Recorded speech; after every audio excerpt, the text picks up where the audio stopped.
Although it's not perfect, we're having a ton of fun with it, and no fandom is without its complaints, so here we are to talk about 10 things Pokemon Go players hate. Starting off with number 10, I got 3 words for you. Zubats, Pidgeys, and Rattatas. Most of you guys that live in a similar, normal, standard, and kind of boring climate and geographic location know that these are the 3 most common Pokemon you come across, and they're basically straight up trash. And you know what, this isn't completely unique to Pokemon Go, it was in the original Pokemon games, but here it's more exaggerated. Zubats, Pidgeys, and Rattatas, and some of the basic bug Pokemon are basically the epitome of terrible in this game. They're everywhere, they're annoying, they're far too common, and they're not even good XP fodder because most of them take over 50 candies to evolve, so it's kind of just a waste of everybody's time. Let's just get these out of here.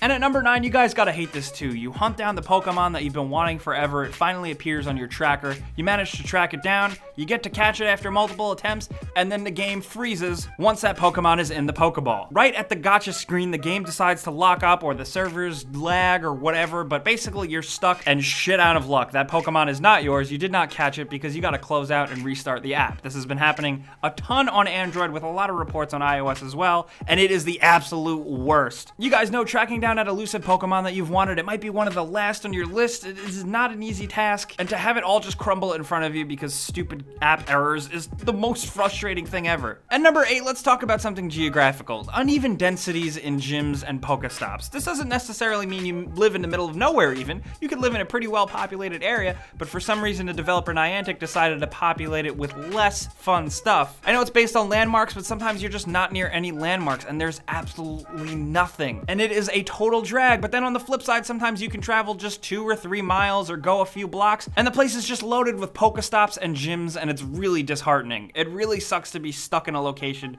with absolutely nothing.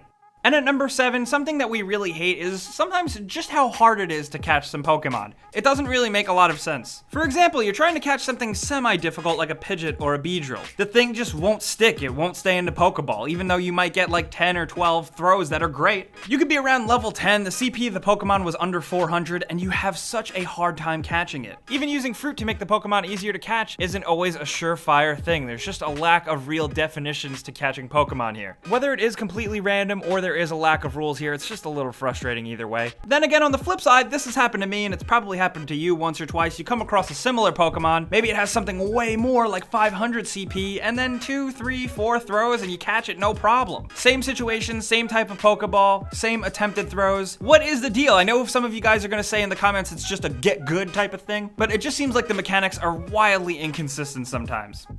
And at number 6, I got 3 more words for you. Team Instinct, Team Mystic, and Team Valor. I gotta say, you know what I hate? Some people take this shit really seriously. But that's why this is on this list, because chances are you're in one of these teams and you hate another team. It's kind of like a turf war type of thing, but also just kind of a philosophical thing. If you think about it, maybe it comes from the original games, like a red and blue rivalry, so it makes sense that the red team hates the blue team and stuff like that. And I gotta say, as someone from Team Mystic, we are the butt of a lot of jokes and it really hurts. Some people really go nuts on this though, and this is the same thing with Ingress. This is Niantic's previous game, where people got really territorial and really fierce about the team they were on, to the point where they ignored other players and basically friends just because they were so dedicated to their dumb little meaningless team. Don't be that person in Pokemon Go.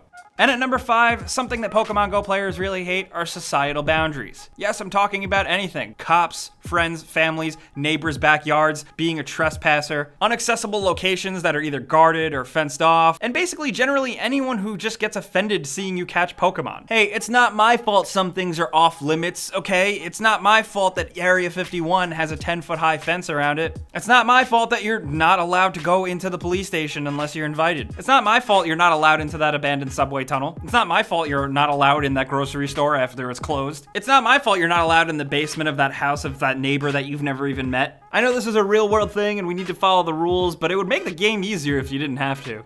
And at number 4, you know what I definitely hate? The people laughing at people playing the game, calling us nerds who, oh, they finally stepped outside of their house. They finally came out of their basement. Yo, shut the hell up. Stop bashing Pokemon Go and making fun of people. Because you know what? Some of us are having a fun time with this little craptastic game, and we are going outside and getting some fresh air. But I think time and time again, it should be proven that that gamer stereotype is not a real thing. So people perpetuating that agenda totally suck. Let us catch Pokemon in peace. And at number 3, since we are talking about shitty people, let's talk about those people that love to announce that they are not playing Pokemon Go. Oh, good for you. You're not playing one of the most popular games of all time. Great, good job. Yeah, I know you're above it. And you know what? So was I for a second. It's not the best Pokemon game by any means, but it's just fun and addictive, and it's a good way to pass the time. You're not a special snowflake because you think you're too good for Pokemon Go. Well, you know what? It is a trend. It is a fad. It will definitely die out eventually. But for right now, let some people have their fun. And at number 2, something that I think many Pokemon Go players hate, and myself especially, is some missing features here and there. First of all, trading definitely needs to be a thing. Niantic said that it is coming in the pipeline, but goddamn, that's like a basic Pokemon thing that should have existed when the game was made. And on the flip side, I definitely want more of a battle system. I want to be able to see other trainer friends that I know out in the real world and battle them with ease. Because there is a battle system in place, but just being able to battle at gyms is kind of a drag and a bit of a letdown. Also, fix the battle system while you're at it, make it turn-based, because goddamn, that's how Pokemon should be.